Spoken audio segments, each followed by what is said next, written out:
Vous êtes, avocate, les plus proches collaborateurs du directeur général, qui n'est malheureusement pas avec nous ce soir, autour de cette table et sur ce plateau. Comment un directeur général d'un média qui subit cette situation, comment est-ce qu'il arrive à s'en sortir en pareilles circonstances? Il faut gérer l'information, il faut rentabiliser le journal, qui ne va pas dire que, ouais, parce qu'on est gelé, on a telle situation. Du côté de la technique, quand on a besoin de caméras, il faut qu'on trouve des caméras, il faut qu'on mette à disposition des techniciens tout ce dont ils ont besoin. Au niveau des programmes, vous n'aurez pas à dire aux téléspectateurs, non, c'est parce qu'on est gelé, on n'a pas pu faire telle ou telle chose. C'est la même au niveau de la production. Ma question, comment un directeur vit cette situation? Il y a un fait qu'on ne dit pas souvent. On est peut-être gelé, mais aujourd'hui, on a un bloc commercial autour de Mme Touré et Makia qui fait un bon travail. Il faut applaudir, un travail très excellent. Parce que en hebdomadaire, tous les débuts de semaine, avec le directeur général, il y a un débriefing qui est fait avec le service commercial. Et je pense qu'on a du contenu, on a du contenant. Il y a de l'allant, il y a des choses qu'on propose aux Guinéens qui intéressent le public. On travaille pour le peuple. Et les premières personnes, notre cible, c'est le peuple. Le peuple voit ce qu'on fait. Je l'ai dit l'année dernière dans la même émission, à force d'être martyrisé, vous finissez par transformer quelqu'un en héros. Alors, Joma, aujourd'hui, que vous le voulez ou pas, est le héros des médias en Guinée. Et ces annonceurs-là ne viennent pas parce qu'ils ont pitié. Ils ne viennent pas parce qu'ils compatissent à ce qu'on vit. Non, ils viennent parce qu'on propose et à la rédaction, et aux productions, et aux programmes, des contenus qui attraient, qui intéressent les masses. Et on ne triche pas avec le boulot ici. On bosse dur. On propose, on est dans la force de proposition. Alors, tu parlais du directeur général.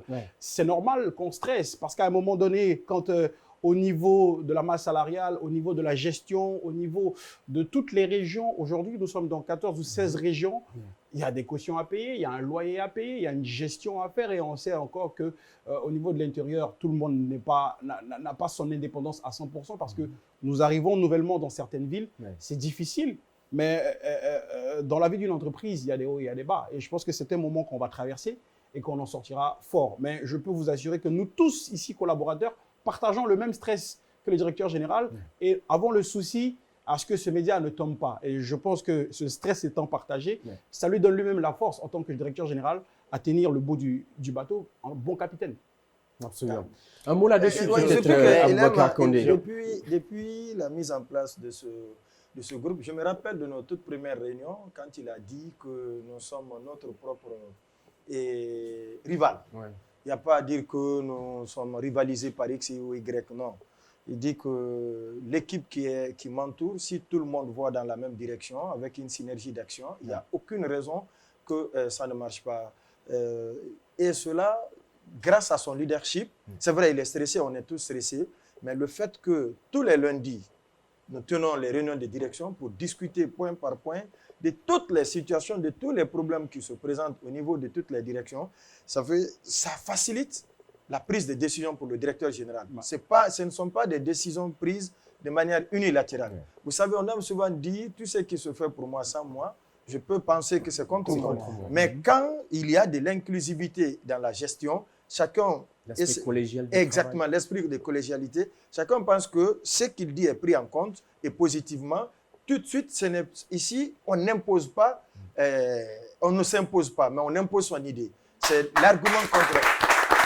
Et elle a bien fait de toucher le service commercial qui fait un travail de fourmi sur le terrain.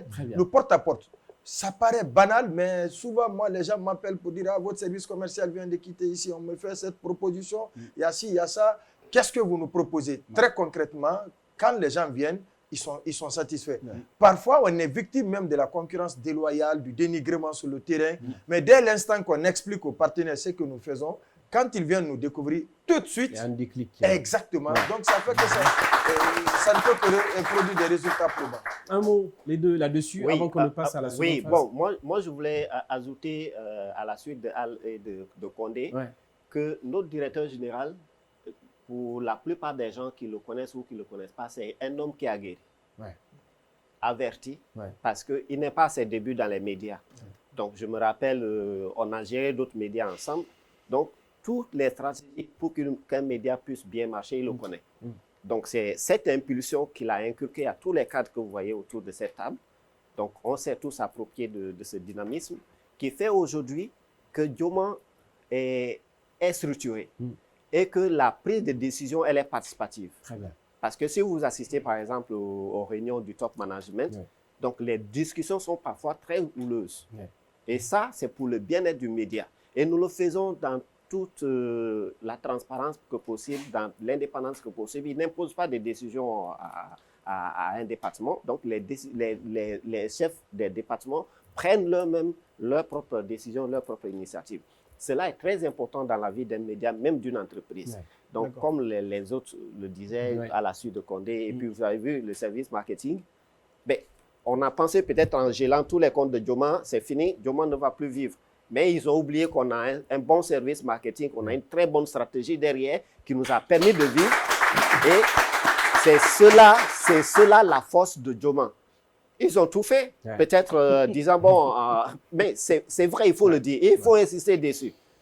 Parce que le fait, par exemple, pour eux, peut-être en mettant notre patron, le PDG, Cabinet Silla en prison, c'est fini, le média va mourir. Non, ils oublient. Ils nous ont plutôt rendus célèbres parce que ça nous a permis de développer toutes nos stratégies commerciales pour que le média puisse être célèbre. Et c'est là où nous sommes aujourd'hui. Très bien.